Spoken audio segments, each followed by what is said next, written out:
Hello everyone. हमने पिछले part में पार्टनरशिप्स की मेरिट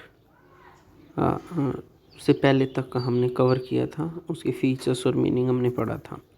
यहाँ हम पार्टनरशिप की मेरिट पढ़ेंगे। इसने फर्स्ट लिख रखा है easy of formations and closure. ये कहता है कि जो पार्टनरशिप है उसके लिए हमें किसी रजिस्ट्रेशंस वगैरह की ज़रूरत नहीं होती। हमें 1932 जो पार्टनरशिप एक्ट है 1932, उसमें जो रूल रेगुलेशंस बताए गए हैं सिर्फ उन्हीं को फॉलो करना होता है। उसके लिए हमें किसी रजिस्ट्रेशंस या किसी रजिस्ट्रार के यहाँ जाने की ज़रूरत नहीं होती है। तो और जब इस बिज़नेस को म्यूचुअल अंडरस्टैंडिंग से जो है वो करते हैं तो, और ये वॉलेंट्री एसोसिएशन से जब चाहे वो इसको डिसॉल्व कर सकते हैं। तो इसको शुरू करना और इसको ख़त्म करना जो है ये इजी है। उसके बाद है लार्ज फाइनेंशियल रिसोर्सेज। अब सोल प्रोप्राइटरशिप में एक अकेला व्यक्ति था तो उसके पास लिमिटेड रिसोर्सेज थे, लेकिन यहाँ पर जैसे जैसे पार्टनर्स की जो नंबर है वो बढ़ेंगे, जैसे जैसे पार्टनर्स बढ़ते जाएंगे वैसे वैसे जो फाइनेंशियल रिसोर्सेज हैं वो भी जो है वो बढ़ते चले जाएंगे। उसके बाद है बैलेंस्ड डिसीजन। बैलेंस डिसीजन में जब एक से ज़्यादा व्यक्ति किसी जो है किसी भी बात के ऊपर या ऑर्गेनाइजेशन के अंदर डिसीजन लेते हैं तो वो आपस में कंसल्ट करने के बाद ही जो है वो डिसीजन लेते हैं। तो जो डिसीजन लिया जाएगा वो ऑर्गेनाइजेशंस के लिए, फर्म के लिए जो है वो बेनिफिशियल रहेगा। उसके बाद है शेयर ऑफ रिस्क। जैसा कि हमने सोल प्रोप्राइटरशिप में पढ़ा था, एक अकेला व्यक्ति है, जितना भी प्रॉफिट होगा वो सारा उसका, जितना भी लॉस होगा वो भी उसी का सारा। लेकिन यहाँ पर क्या है, एक से ज़्यादा व्यक्ति होने की वजह से जो भी रिस्क होता है, जो भी लॉस होता है वो शेयर हो जाता है, वो डिस्ट्रीब्यूट हो जाता है, बढ़ जाता है। तो जो है ये पार्टनरशिप के अंदर फ़ायदा हो जाता है कि एक व्यक्ति के ऊपर सारा बर्डन नहीं आता, बल्कि वो क्या हो जाता है, बढ़ जाता है। सेक्रेसी। सेक्रेसी का मतलब है पार्टनरशिप को जो है ना, अपने जो अकाउंट्स होते हैं वो गवर्नमेंट को या किसी दूसरी पार्टी को जो है शो नहीं करने होते, पब्लिश नहीं करने होते हैं। तो जो सेक्रेसी है वो बने रहने के चांसेस जो है वो ज़्यादा होते हैं। उसके बाद आता है limitation. Limitations of partnership. Limited resources.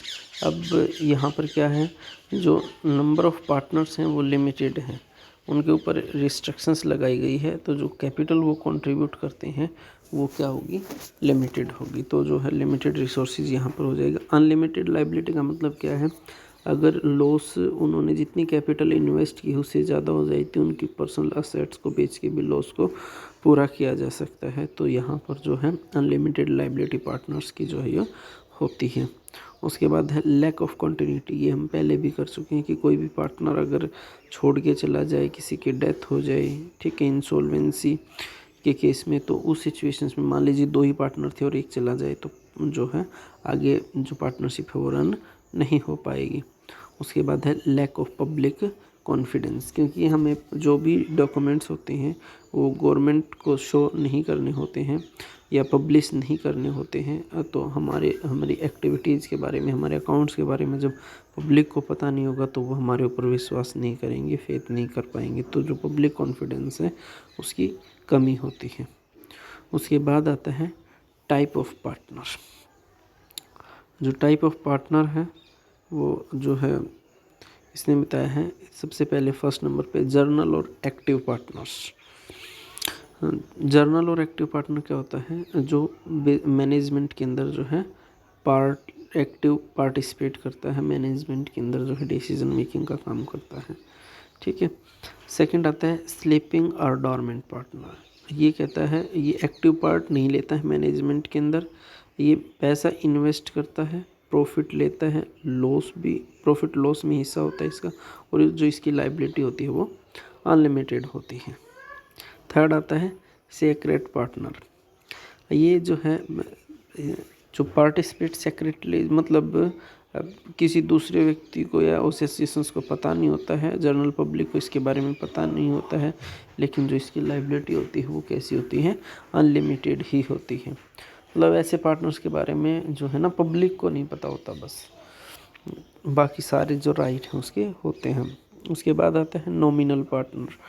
Such partner only give the name and goodwill to the firm, मतलब ये जो है ना सिर्फ नाम के लिए होता है, कि रेपुटेटेड पर्सन होता है जिससे फर्म की गुडविल भी जो है वो इंक्रीज हो जाए, इसलिए उसको जो है पार्टनर बना लिया जाता है। ये ना तो पैसा इन्वेस्ट करता है और ना ही प्रॉफिट लेता है, लेकिन इसकी लाइबिलिटी जो है ना, क्योंकि इसके बिहाफ पे कोई भी किसी भी तरीके का एग्रीमेंट होता है तो इसकी जो लाइबिलिटी है ना वो अनलिमिटेड होती है।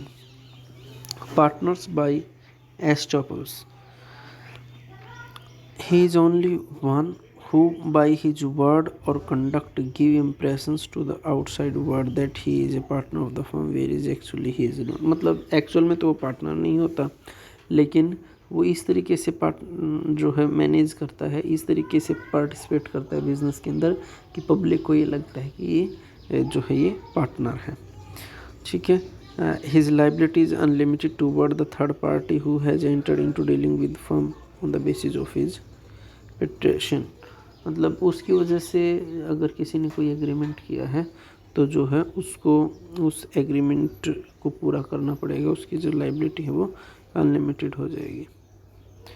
Partners by holding out, partners by holding out का मतलब है he is one who is falsely declared partners of the firm where is actually he is not, मतलब एक्चुअल में वो पार्टनर नहीं होता है, and even after becoming aware of it he does not deny it, मतलब वो जो है उस वो and even after becoming aware of it he does not deny it, इस लाइबिलिटी, इसकी लाइबिलिटी जो है वो अनलिमिटेड हो जाएगी टूवर्ड द पार्ट, मतलब उसकी वजह से ये जो है एस्टॉपल जैसा ही पार्टनर है, एक्चुअल में जो है ये गलती से जो है पार्टनर जो है वो हमने इसको अनाउंस कर दिया था और जो है ये पार्टिसिपेट करता है, इसकी लाइबिलिटी जो है एक्चुअल में ये पार्टनर नहीं होता है, लेकिन जो है इसकी वजह से जो भी पार्टनर्स जो भी पार्टी डीलिंग करती है उसके लिए इसको जो लाइबिलिटी है वो अनलिमिटेड मानी जाएगी।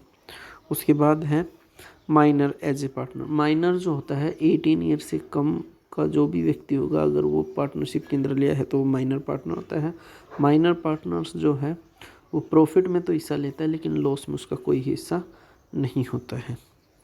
ठीक है। और his liability will be limited to the, और उसकी जो लाइबिलिटी होती है वो भी लिमिटेड होती है, जितना पैसा उसने इन्वेस्ट कर रखा है उतना ही पैसा जो है वो लगा सकता है।